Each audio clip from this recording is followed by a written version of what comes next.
Hey, how's it going? Lee Hayward here, and I'm back at Platinum Gym for another workout. And today I'm going to take you through a total body workout routine. And I like doing total body workouts, especially if you aren't as consistent with your training as you should be. And I have a bit of a confession to make. Since summer's come, I haven't been going to the gym quite as consistently. It's not on a daily basis or anything like that. So I like to do a total body workout, and the reason for this is you'll hit all your major muscle groups each time you go to the gym, rather than having large gaps between muscle groups if you were doing a bodybuilding split routine. So the first exercise I'm doing here is dips, and this is a fantastic exercise for the upper body, really going to target the chest, the shoulders, and the triceps. And for this one, I'm going to be doing 3 sets of as many reps as I can with good form. Now after the dips, I'm going to be doing some pull-ups, and the same idea again. I'm going to be doing 3 sets of as many reps as I can with good form, and the pull-up is kind of the opposite of the dip. It's going to work the back and the biceps and all those pulling muscles. So if you want, you can actually superset these back and forth, or do them in an alternate set fashion, meaning you do a set of dips, take a rest, do a set of pull-ups, take a rest, do a set of dips, and work them back and forth in an alternate jump set fashion like that. And if you do that, you'll actually find that you'll be able to get more repetitions with both the dips and the pull-ups if you do them in an alternate fashion. And after that, I'm going to do the incline chest press machine. Now this one here is a unilateral plate-loaded machine. So what that means is it actually works each side of the chest individually. Those arms are separate from each other, so it allows equal stress on both the left and right sides. Now with this one, I'm going to start off with a couple light, progressively heavier warm-up sets, just to get into the groove of the exercise, and then work my way up to doing 2 to 3 heavy sets of around 10 to 12 repetitions. And the next exercise in the workout is the seated cable row. And this is a good exercise for the back that's going to allow you to get a good stretch throughout the lats, as well as a full peak contraction. And that's one of the things I like about cable exercises. And you notice in this workout, I like to alternate my movement pattern. So alternating a chest exercise with a back exercise. And by doing this, it helps to give you a better pump throughout the upper body. And it also helps to keep your energy levels higher, because as your chest is resting, your back is working. And then as your back is resting, your chest is working. So by doing this, you actually space out the volume over the workout, and you'll generally be able to lift heavier weights and get more repetitions this way.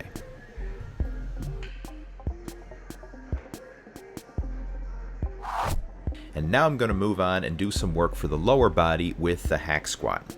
Now, I generally find most hack squat machines are very painful on the knee joint. I find they cause a lot of jarring strain on the knees as you sink down.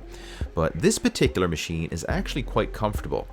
And I think it has to do with the way the shoulder pads are set up. You'll notice that there's 2 sets of shoulder pads here. You can use the inside portion and have your back flat against the back support, or you can use the outside portion and actually have your back away from the back support. And I find when you use the outer portion, it gives you a bit more of a natural movement throughout your back, almost like a regular squat. And by doing this, it places less strain on the knee. So I find that going through that more natural motion, actually allowing the curvature in your back as you squat down, puts your body in a more natural position and makes the exercise a lot more comfortable. So for this one, I'm going to start off with several light, progressively heavier warm-up sets and work my way up to doing 2 to 3 heavy sets of around 10 to 12 repetitions. Working our way down the leg, going to do some calf raises on the standing calf raise machine. Now, the key to building big calves is really focusing on using a full range of motion when you do your calf raises. A lot of guys do these little short choppy reps in the mid-range, but if you want to stimulate growth in the calves, you really need to focus on getting a full stretch by letting your heels sink all the way down and holding that stretch position for a moment, and then coming all the way up on your tippy toes and holding that peak contraction position for a moment. And if you do that, you're going to get much more muscle stimulation from your calf raises.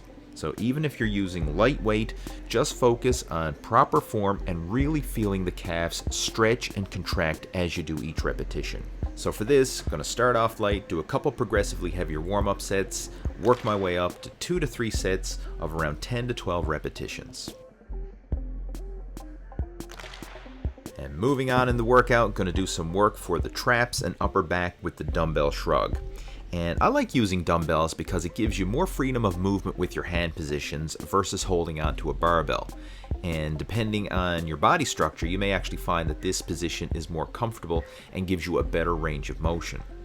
So I'm going to use lifting straps to help reinforce my grip here and focus on high repetitions. With the shrug, because it's such a short range of motion, I find that you need higher repetitions in order to get more time under tension. So I usually shoot for 15, 20, sometimes even more repetitions, and really just focus on getting a good pump in the traps and not getting too hung up on the number of reps that you're doing. Just really focus on getting a lot of stimulation throughout the traps. So again, 3 sets of high repetitions, and I do recommend using lifting straps to help reinforce your grip so that you can get those extra reps. And the final exercise in the workout is the decline bench sit-up. And this is one of my most favorite abdominal exercises because it provides good resistance just due to the decline position that you're in, and it engages the entire frontal abdominal wall. So you're going to work your upper abs, you're going to work your lower abs, and even your obliques are going to come into play as stabilizer muscles. So for this move, I like to set the bench at a steep incline. This one here, I have it set as steep as it can go, which I believe is 20 degrees. And then I just focus on high repetitions. Just pump out rep after rep until you get a really good burn in the abdominals. So what I recommend you do is just start off doing 3 sets of as many reps as you can with good form, and then as you progress, work on increasing the total volume of sets and reps. Sometimes I'll even work up to doing 100 total reps of this exercise. So just pump out as many repetitions as I can, rest a minute, pump out another set of as many reps as I can, and keep going like that until I complete 100 total reps. There you go. That concludes the workout. Now I know some people are going to be posting in the comments asking, well, can I do different exercises? Can I do this exercise versus that exercise or whatever? And the truth of the matter is you can manipulate this workout however you see fit. This is just a template to go by. There's nothing set in stone. If you want to add exercises, take away exercises, do different variations, hey, go nuts, do whatever you want. And I also know there's going to be some people writing comments saying, well, why didn't you do deadlifts? Why didn't you do bicep curls? Why didn't you do single leg, one-handed Bosu handstand push-ups?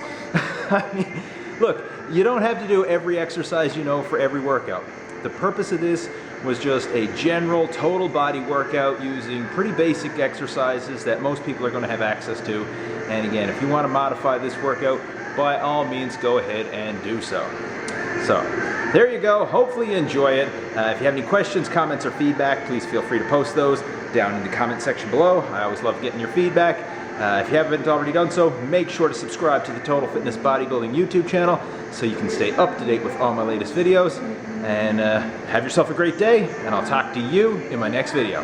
Take care. Over and out.